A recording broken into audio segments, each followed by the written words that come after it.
Good morning, everybody. Welcome to the Florence Unitarian Universalist Fellowship. My name is Sally Watts, and I am your service leader today. I'm taking off the mask, and anybody who was up here, feel free to take off your mask. We are now protected by plexiglass, so everything is copacetic. Although it looks like I'm on the $64,000 question game show, I'm not. So many thanks to Catherine and her husband, Steve Young. We really appreciate all that they've provided. So we're going to start this morning by singing Spirit of Life, Jeff Lovejoy's rendition, and the rest of us singing along. Spirit of Life.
So announcements today. In our e-blast this morning, I trust you found Reverend Elizabeth's January newsletter. It's a message of exploration and imagination of where we want to go. And I think it's completely apropos for this time because of where we are going. With the conversation of renovating our existing and expanded fellowship here at Asita Beach Road and Highway 101. Our Sunday happy hour gathering on Zoom today at 5 p.m. Check that newsletter because the Zoom account link has maybe changed. So don't rely on something that's too old and take it from there, okay? We want you to make sure you are with us for all the fun. Next week, we're delighted to have Reverend Donna Smith with us. She is going to give us a special ceremony called the White Stone Ceremony. Now, you may recall a couple of years ago, Reverend Marcia Pierce did the same thing and handed out white stones for everybody. So see if you can find your white stone and bring it to that January 24th service with Reverend Donna Smith, okay? And are there any other announcements from anybody else out here in the Peanut Gallery? Ray? Could remind them about the meeting. And members and friends, remember we have a meeting on the 19th at 5:15. You have received your invitation for that Zoom meeting. If you didn't get it or you've lost it, send us an email and we'll resend it to you, okay? 5:15 on the 19th. We're going to be talking about the renovation of this space and then also the space next door, aka the former beauty parlor. Any other announcements? Catherine, Rayma? Oh, okay. Well, at this time, I'm going to continue with the chalice lighting, yours at home, and I'm inviting Rayma to come forward as she lights our chalice flame at FUUF.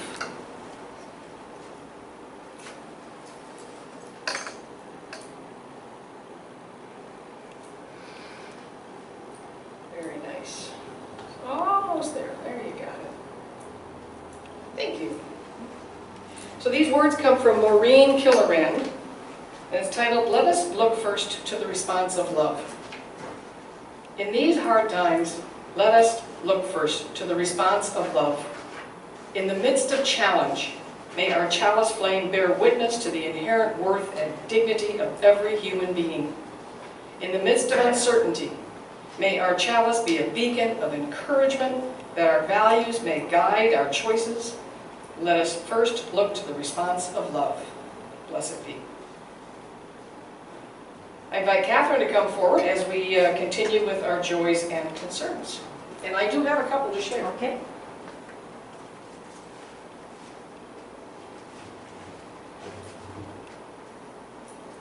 Good morning, everyone. Good morning. First, I want to start with a quote here.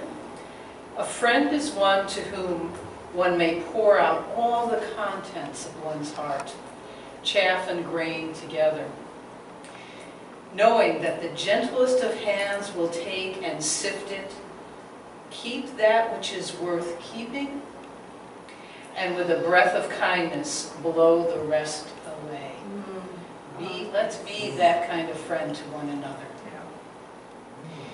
This is our joys, our portion of joys and concerns, where we share our hearts, and we share our sadnesses. We do this to be able to continue to connect with each other, no matter whether we can't do it here in person. But we are doing it in that universal mind that is there for all of us. So I have quite a few things today, and I know Sally has couple as well. So we'll start with one shell here. Thank you, Sally. Thank you, Ann Lathrop. This is a personal thank you for the treasure trove of quotes and spiritual material that you send my way. I use them all. The quote I just said this morning was from her, and I just love that. So thank you. One more, another more. Joy. Rosetta Jansen is back from 2 months of caring for her mother in Nebraska. Yes. And she is so happy to be back in Oregon. Yay. We're happy to have you back. Welcome back.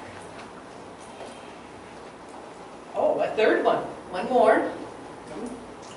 For my group of friends, and there's a few of us in the congregation, we walked the Amanda Trail, the Peace Trail today, on Wednesday.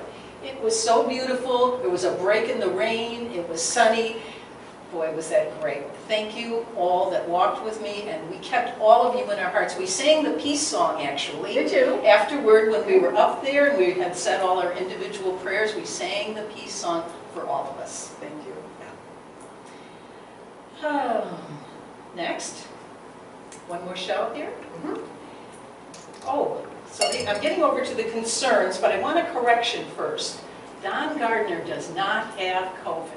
That was the wrong information. He was exposed and he was told to quarantine, but he does not have COVID. So we don't like to spread those rumors. They take on a life of their own. So. And let's have another shout for Mark Levy's 93-year-old mother, who does have COVID, unfortunately. I guess she lives back east in New York, I believe, or somewhere back east. And our prayers definitely go out to her and for you, Mark. And yeah, that's what we do. We pray hard for that one, for 93 years old and having COVID. And one more, please, Sally, for our country. Our country, whatever your thoughts, concerns, angers, whatever it is, whatever those feelings are, let's cleanse them in the best light of love we can for each other. Let's be that friend, in our thoughts for our country. That friend that's really there. In our minds. Let's see, anything more here? Sally. Oh, Sally, okay. Sally has a couple. I'm going to step away. I have two joys and maybe a concern. I'll drop a shell in a minute. My big joy is that we had a group of us. It was Deborah Jordan, Karen Hernandez, and myself. We cleaned out the pantry and the kitchen, all the cupboards, and re-gifted all of those items that were no longer necessary to St. Vinny's. And then Brooke came in later, vacuumed the whole place, and Ray and our new friend Ashley came at 11 o'clock last week and picked up all the remains and gave it to St. Vinny's. So shout out to Ashley for your help and everybody else. And thank you again to Steve for constructing this wonderful enclosure. The other is, it's a joy that my spouse, Jennifer, is finally going in for surgery to help relieve her of her back pain that she's had for so many years. The concern she has is that I'm going to be her caregiver. Thank you very much.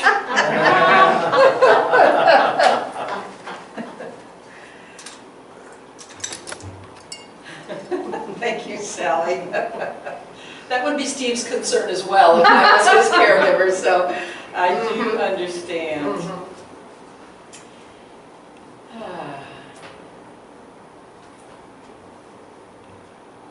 Now, and one final show.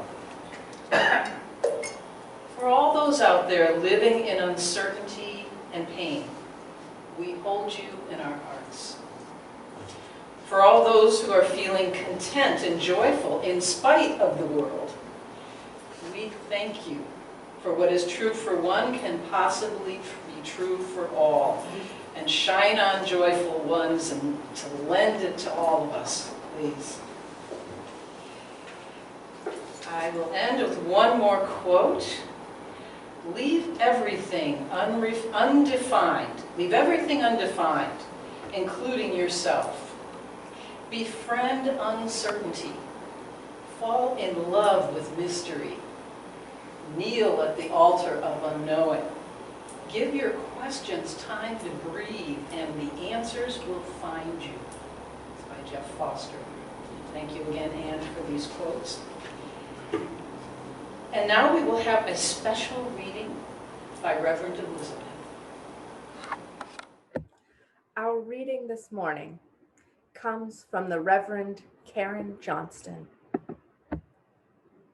Humans make maps of stars, choosing some stars, ignoring others, to project our imaginations onto the heavens. These maps shift over time, across cultures.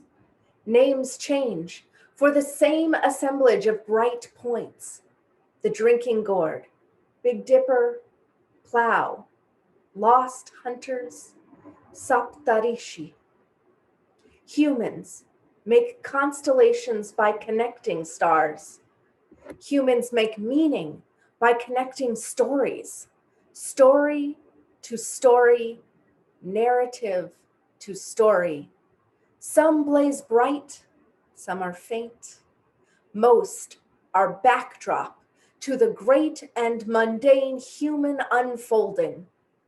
Let us imagine the stories of our lives as a starry universe above our heads. As leaders of this congregation, we are tasked and trusted to draw constellations in this, our beloved small universe. May the stories we connect draw constellations that reflect a shared ministry that calls out to the best in us. May it be so. So we have Tuvia Chai, who is here today. Tuvia Chai. Sorry, I want to pronounce it properly. He's always wanting to bring some special music to us, and we have that this morning. I welcome Tuvia.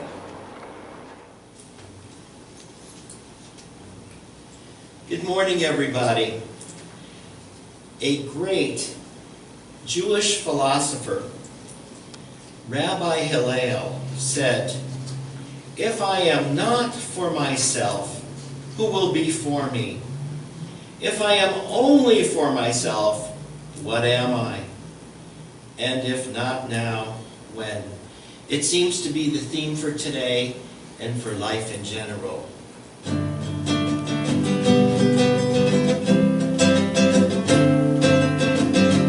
Im ein ani li, if I am not for myself, who will be for me? Who sha'ani le'asmi, ani, if I am only for myself, what am I? V'im lo akshav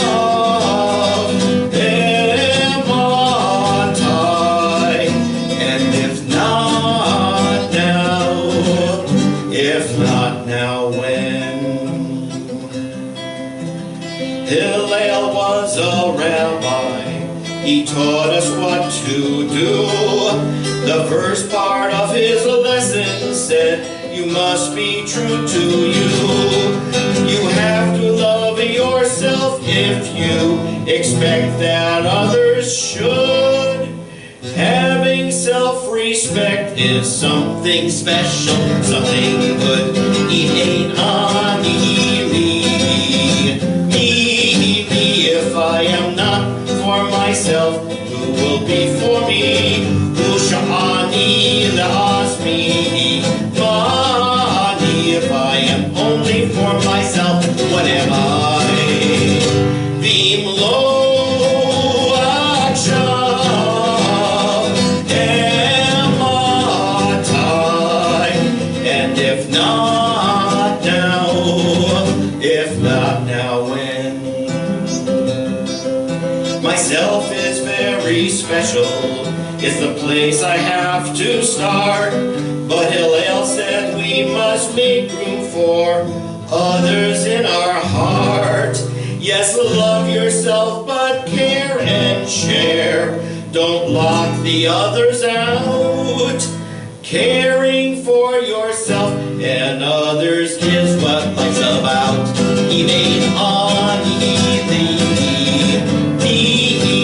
If I am not for myself, who will be for me? Will sha'ani le'azmi? Mani, if I am only for myself, who am I? Vim lo akshav ematai. And if not now when? Life is short, the time flies by, and just before you know, today becomes last week and then a long, long time ago. Hillel said, do what you must, act now, today, don't wait. Decide what is important, do it now, it's not too late.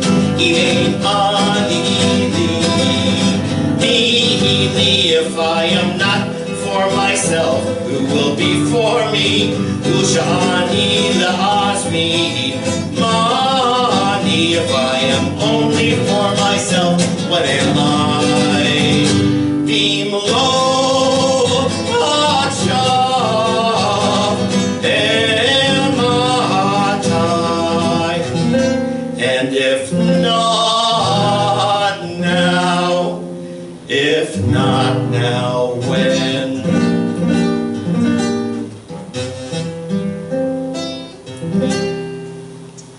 Very nice. Very nice. Very nice. Which way was that way? Yes.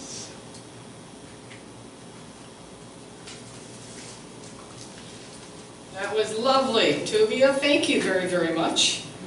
That's great. So it's my pleasure to introduce Reverend Elizabeth Mount. Thank you for that tongue-tied thing. Her message today is called Exploring Our Horizons. Our congregation is now in the process of making choices about the future of our physical space. And these choices will have an impact on how we are together, who the FUUF community serves, and how. As FUUF moves forward in our dreams, what do we imagine ourselves to be? What is the deeper meaning of choosing our path forward with intention and care together? Reverend Elizabeth. A murmuration of starlings.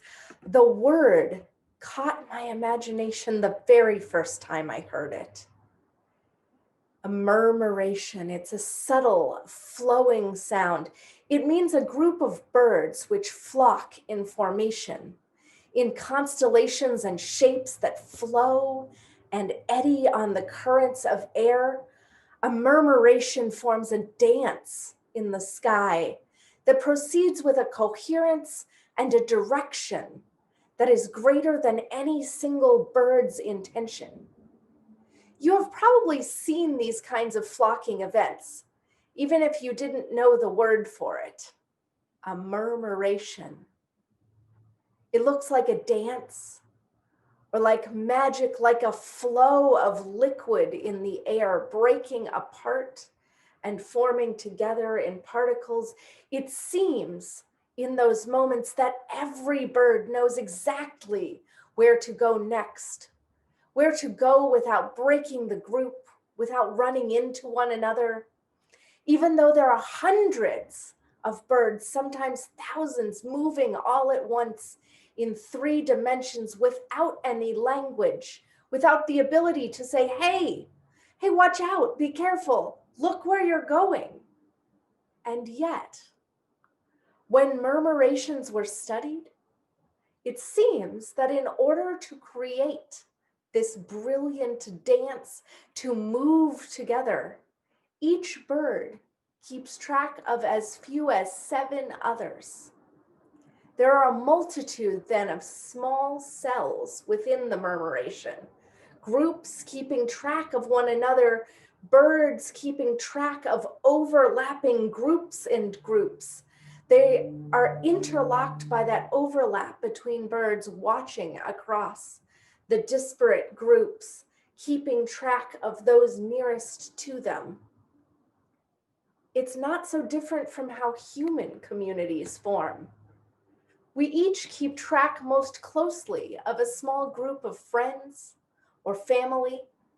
We rely on one another in our close circles to stay aware of what's going on across groups and in the wider world. No one could be expected to track an entire system, an entire city, a community, even a congregation all at once. We could not stay sane, could not stay centered in ourselves with so much going on at once.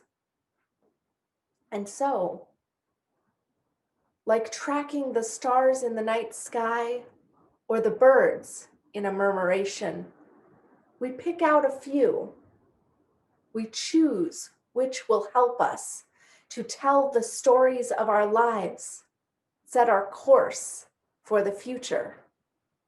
We select carefully and hope that the choices we make tell a story that helps us to imagine what comes next, how we might relate to those around us. We hope that the people we choose or the values we choose steer us well, that they don't let us run into anything around us, causing harm to ourselves or others. We hope they don't let us fall or leave us stranded. Being part of a murmuration, part of a congregation, part of a community involves trust. It involves a willingness to let go of some of our independence, our ability to fly anywhere we want, in order to move forward as a group in the interdependence that is necessary to thrive as a community and to move in that beauty of a larger body that flows and ebbs and forms patterns in the sky. Like the constellations, we think of stories. The night sky tells us about the ways that we are as humans. How we name those constellations gives us guidance. Heroes we hope to identify with, perhaps, like Orion, the hunter. Those who created trouble, as in the Greek story of Cassiopeia, a beauty whose arrogance angered the gods. They give us monsters to slay, dragons, giant crabs, bears, qualities to look for in ourselves and our companions. Bravery, truth, helping. From ages long past, the stars have set our course both physically and mythically, placing and locating ourselves in the web of the universe. Now, today, as a community, we are once again choosing to set our course together in this new year with new imagination. So I invite us today to think of ourselves like that murmuration of starlings, or like explorers guided by the stars. As a congregation, you are being asked at this time to weigh in on what happens next with the physical space which this congregation has used to create a home in Florence. Will we stay or go? For how long? Will we expand or maintain this space as it was before the pandemic? These are the choices which are being made now, which you are being asked to participate in, and what each of us envision or hope will happen might be just a little different. If every single person makes their own choices entirely independently and holds tight to those visions, we may burst apart, zinging in all directions, colliding with those whose visions compete with our own, shooting away from the group on tangents. But as members of a community, we are asked with this, like many decisions, to do it a little differently, to ask the question, not what do I want? What serves me the best? But what serves us as a whole? What serves our mission? What is our shared vision? This community has a shared purpose. The one that is currently active reads, "The purpose of our fellowship shall be the development and enrichment of human lives through service, study, fellowship, and inclusive spirituality, and to bring the love and grace of Unitarian Universalism to our people, our community, and our world." That's powerful. So I ask you to close your eyes for a moment or soften your gaze. Let yourself drift and imagine, what might we look like 3 years in the future? If this community chooses to grow in service, to study together, to invite our friends and neighbors into fellowship, to deepen our spirituality. What might this congregation look like then? How might the community in Florence be changed by that commitment, by that group of us all together?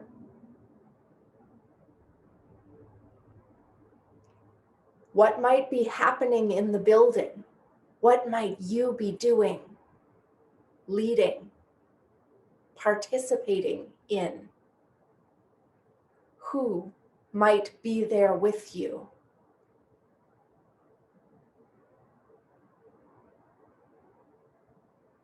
Extend that thought outward and onward. What does it look like in 5 years? In 10, how might we be thriving? What kinds of spaces might we need? How are we moving out into the community or partnering with other congregations, UU or otherwise?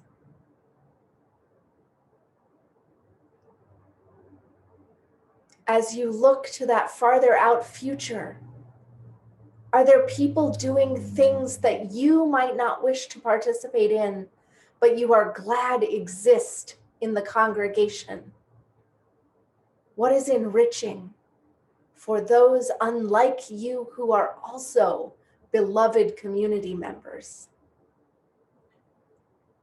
What kinds of spiritual paths are welcome and wanted and nurtured in this space?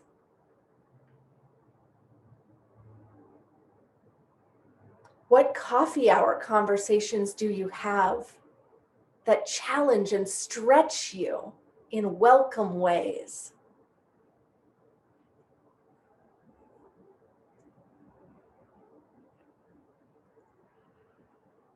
As we move into planning for the future, these are the questions to be asking of ourselves and each other. Those deeper questions that go beyond, do we need another bathroom? What size is our physical building?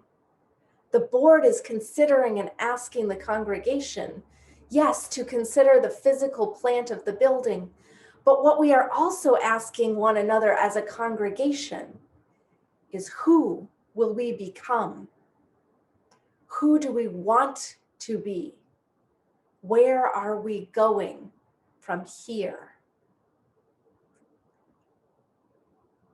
We will need to consider this not only in choosing about expanding the building, but as we decide what classes are on offer, how to prioritize and direct our energies, what ministries we expand in the coming year and the year after and the year after that, who we invite to join the board and the leadership with intention, says something about what our purposes are and where we are going, what form our worship takes on, which activities we have. Are questions of mission and of vision. They determine the direction of a community. These are questions for the congregation and for each of you as part of it. But now I'd like to draw it back into our personal lives as well, because these are the kinds of questions also of living a meaningful life. It's what brings us here searching for answers to the deeper questions. It's what draws people into this community, where we create and enact a collective vision and also find our own spiritual paths and move along them. So I'd like to tell you a bit about myself. When I was younger, I had a lot of anxiety. Not necessarily a particular fear about a thing or a single event, just a general state of worry, outcomes, unforeseen dangers of doing things in general. If I decided to travel, I wondered, what if I got sick in a place where I was alone without someone to help? If I wanted to spend money on a newer car, what if my computer broke and then I couldn't replace it because I'd already spent that money?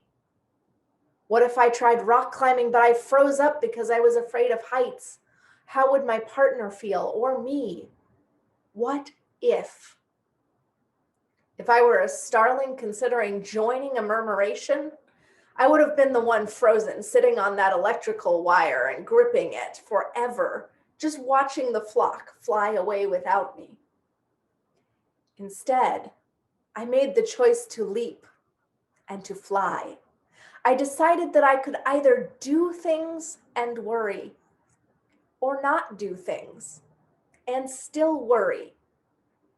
So instead of leading a small and constrained life so that I wouldn't do anything that was bad or unethical, I chose to reach for my core values, to find trusted friends, and not to seek my fear in moments of decision, but to reach for my ethics.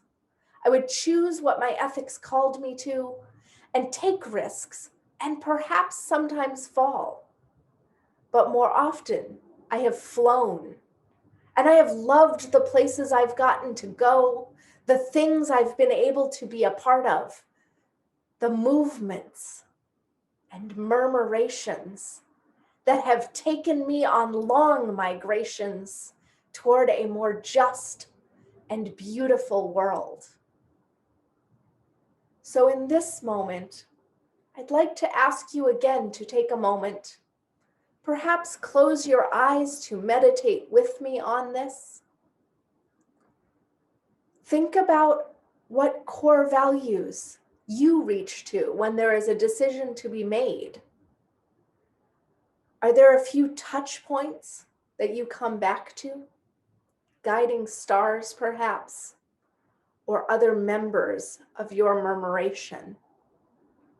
If you were going to think like a starling in a murmuration, where would you look to track those 7 people or values that help to guide your flight? Are they the 7 principles of Unitarian Universalism? Are there scriptures or stories that you read again and again and come back to guide you when you are uncertain?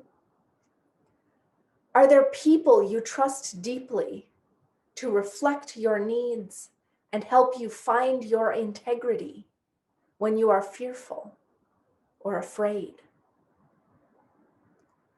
Draw those in your mind.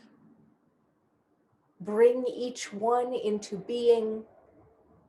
Let it shine. Let them form a constellation that guides you forward. In the coming months, we have choices to make about a new building or this one, options to consider in our congregational retreat about our priorities and our future. At some point, we'll be making choices about how and when to return to in-person worship and activities. And each of us has so many more personal decision points to consider, whether life, work, new projects, or relationships. So on this weekend of Martin Luther King Day, let us choose to dream, choose to envision a courageous and values-driven future for ourselves and our communities. Let us choose to flock together as one, for no single bird leads a murmuration. No one of us steps out alone as a leader, but we move forward and track one another's flight, sometimes ahead, sometimes a bit behind, so that we all get where we are going as a body, interconnected and made whole, with a shared spirit that soars as high as the heavens. May it be so.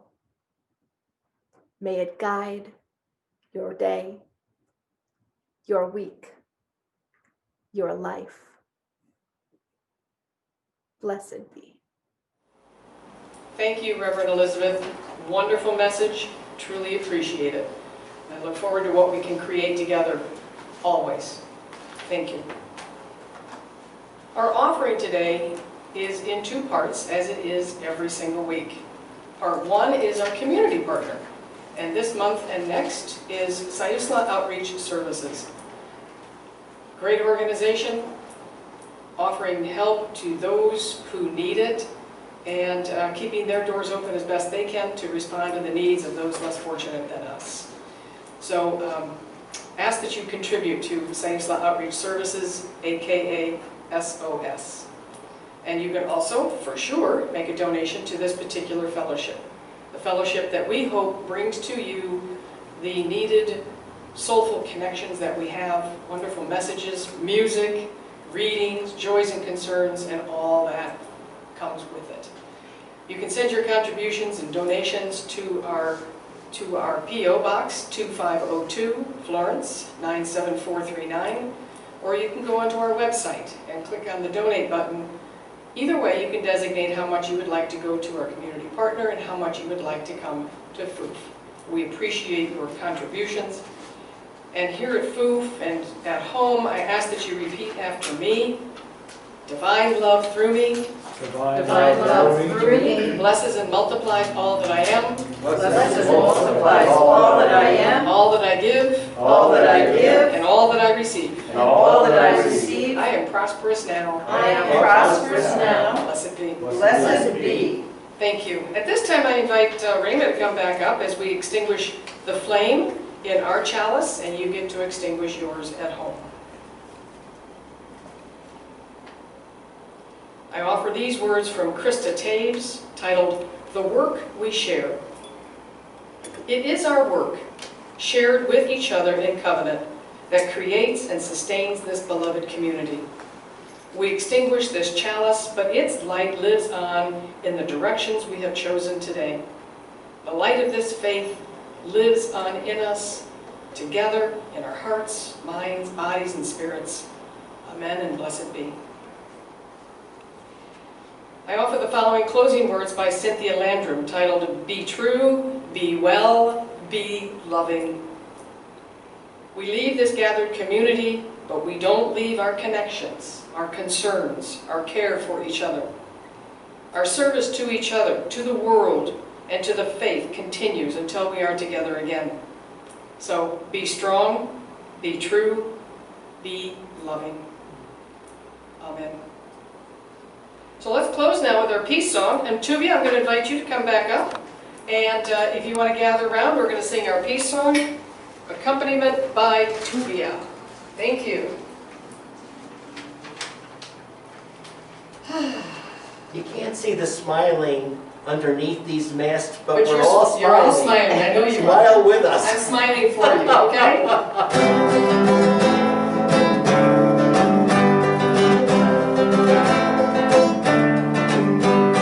Let there be peace on earth, and let it begin with me.